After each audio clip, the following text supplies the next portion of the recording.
ಬೆಂಗಳೂರು ವಿಮಾನ ನಿಲ್ದಾಣಕ್ಕೆ bomb ಬೆದರಿಕೆಯ email ಬಂದಿದೆ. ಆತ್ಮಾಹುತಿ ಬಾಂಬರ್ ಮೂಲಕ ದಾಳಿ ಮಾಡ್ತೀವಿ ಅಂತ ಇಮೇಲ್ ಕಳಿಸಿದ್ದಾರೆ.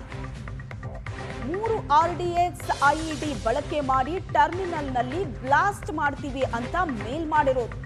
ಏರ್ಪೋರ್ಟ್ನ ಸಿಬ್ಬಂದಿ ಬಳಸೋ ಅಧಿಕೃತ ಮೇಲ್ ಐಡಿಗೆ ಸಂದೇಶ ಬಂದಿದೆ. ಬೆಂಗಳೂರು ವಿಮಾನ ನಿಲ್ದಾಣಕ್ಕೆ ಬಂದಿರುವಂತ ಸಂದೇಶ ಇದು. ಏರ್ಪೋರ್ಟ್ ಸಿಬ್ಬಂದಿ ಬಳಸೋ ಅಧಿಕೃತ ಮೇಲ್ ಐಡಿಗೆ ಸಂದೇಶ ಬಂದಿದೆ. ಮೇಲ್ ಬಂದ ತಕ್ಷಣ ಏರ್ಪೋರ್ಟ್ನ ಸಿಬ್ಬಂದಿ ಎಚ್ಚೆತ್ತುಕೊಂಡಿದ್ದಾರೆ. ಪೊಲೀಸ್ ಅಧಿಕಾರಿಗಳು ಹಾಗೂ ಭದ್ರತಾ ಸಿಬ್ಬಂದಿ ಪರಿಶೀಲನೆ ನಡೆಸಿದ್ರು.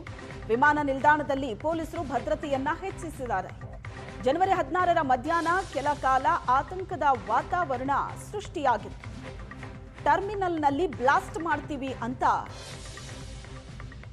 ಮೇಲ್ ಕಳಿಸಿರೋದು. ಏರ್ಪೋರ್ಟ್ನ ಸಿಬ್ಬಂದಿ ಕೂಡ ಮೇಲ್ ಬಂದ ತಕ್ಷಣ ಎಚ್ಚೆತ್ತುಕೊಂಡಿದ್ದಾರೆ. ಹೆಚ್ಚುವರಿ ಪೊಲೀಸರನ್ನ ನಿಯೋಜಿಸಲಾಗಿದೆ. ಭದ್ರತೆಯನ್ನ ಇನ್ನಷ್ಟು ಹೆಚ್ಚು ಮಾಡಲಾಗಿದೆ.